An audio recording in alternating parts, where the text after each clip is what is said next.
So guys এখন আমি বাসমতি চালে বিরিয়ানি খাবো। আমরা নিজে পাক করেছি। এই যে দেখুন ভিডিওটি, যদি ভালো লাগে শেয়ার করবেন, সবাইকে দেখার জন্য সুযোগ করে দিবেন। এই যে বাসমতি চাল বিরিয়ানি, আর এই যে আলু আপনার,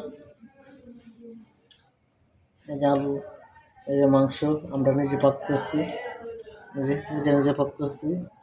এই যে দেখুন,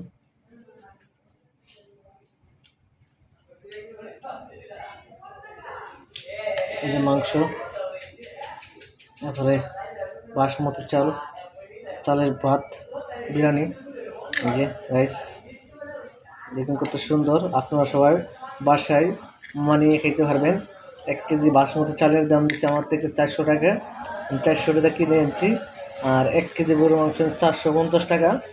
আর এই আলু নিচ্ছে আপনার 20 টাকা কেজি, খুবই ভালো।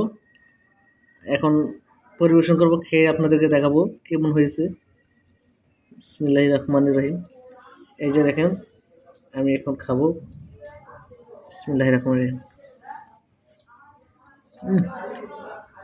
অনেক মজা হয়েছে, অনেক মজা হয়েছে, সুস্বাদু। যদি ভালো লাগে লাইক শেয়ার করবেন, সবাইকে দেখার জন্য সুযোগ করে দিবেন।